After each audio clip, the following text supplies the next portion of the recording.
Hello and welcome back to Behold This Crit, brought to you by the 4Nerds by Nerds channel. My name is Lee, DM of the new D&D podcast show Behold This Crit, and general overall nerdy guy, and today we're going to be taking you through some really cool, lesser known magic items. Now, if you haven't watched any of our D&D podcast show Behold This Crit, let's be real, you probably should, it's a great show, but anyways, you probably don't know my DMing style. I like to give the players a whole bunch of magical items ranging from completely useless and nonsensical items all the way to legendary artifacts, because there's nothing better in D&D than getting those really cool magical items. And then me as a DM, I get a lot of pleasure, that's a weird way of putting it, I get a lot of enjoyment out of players utilizing really kind of nonsensical, useless items in a way that I never would have expected. And because of my DMing style, this first item on the list might not surprise you all, the Deck of Illusions. Essentially, this is an item of up to 34 cards where the user can spend their action to draw a random card from the deck and throw it anywhere within 30 feet of their person. The DM then rolls on a handy-dandy chart, or pulls from the deck of cards, whatever they prefer, and an illusion of a monster that they chose then appears where that card fell. That all sounds pretty harmless, right? Nothing too crazy? At least until you look at the chart. The deck can randomly create illusions of just a simple goblin, an exact copy of a user, a beholder, and even more. Just imagine the implications of dropping a random card in the middle of town for a distraction. Yeah, you might get a simple goblin, but you might also get a fully grown adult red dragon, which, needless to say, will certainly cause a ruckus. And if you or your players have ever watched a video about D&D, you have almost certainly heard about the campaign-breaking Deck of Many Things.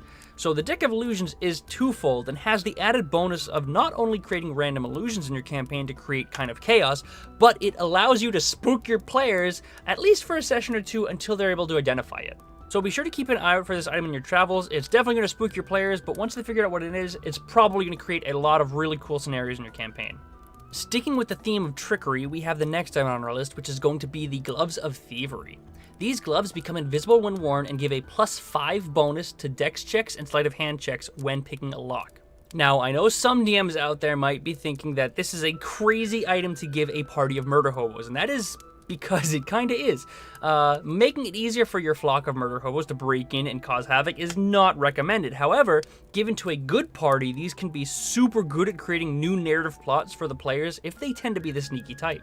But the broken part of this item isn't the fact that it gives a +5 to lockpicking. No siree. The broken part of these gloves is that they have absolutely no restrictions. Meaning that these bad boys do not require attunement, and when combined with the Arcane Trickster's Rogue, they can even be used with their Mage Hand, giving a +5 bonus to pick locks at a 30-foot range on top of their already absurd bonus. But hey, this isn't about broken items, it is about underutilized items, so be sure to drop that into your party's inventory whenever you want to drop some extra little narrative plot points into your story. Moving on to the next item on our list, it's actually going to be 2 items, and yes, I know that's not how lists work, but you know what, I'm making the video, so I make the rules today.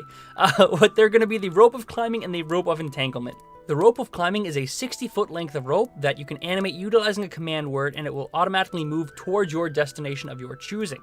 It can also fasten itself to an object and even gives advantage on climbing checks.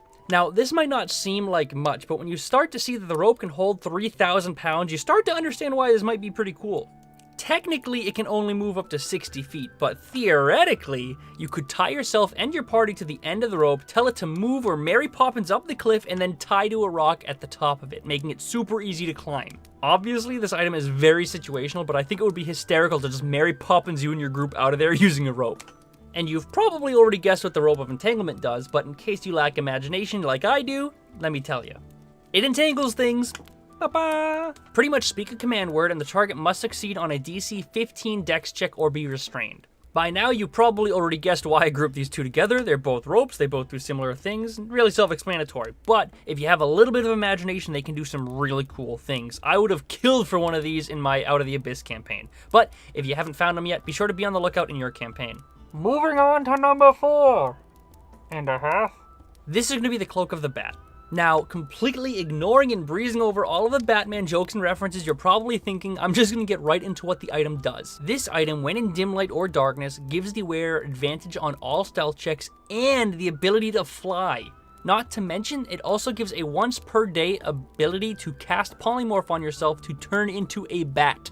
And if you realistically don't like the bat motif, you can change it to maybe Cloak of the Owl or something. But that's really not the important part. The important part is the fact that it allows you to polymorph, and it has special properties with this polymorph spell. You maintain your mental ability scores, meaning that you keep your intelligence, your wisdom, and your charisma scores that would otherwise be taken over by the polymorph creature stats. This is bonkers. Like bozo banana bonkers. When you polymorph into a bat, you will have more charisma than me.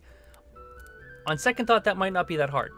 Anyways, maintaining your mental stats and being able to use your critical thinking skills while polymorphed essentially makes this a druidic wild shape for any class. You can actually remember the plan your party made with you instead of maybe, I don't know, chewing curtains or something. That was a reference. And taking up the spot for our final item would have to be... Well, to be honest, I really struggled with the last one. In writing the script for this video, I was kind of looking through a whole lot of different magical items, and I found this, the Candle of Invocation. Now, at first glance, you see this item, and it has to do with alignments, and you probably think to yourself, ugh, I hate alignments, and I get it, alignments can be really confusing, but hear me out. Essentially, this candle is attuned to a certain alignment. The candle, when it's lit, sheds a dim light, and any creature whose alignment matches the candle's has advantage on all attacks, all saving throws, and ability checks while in range of the dim light.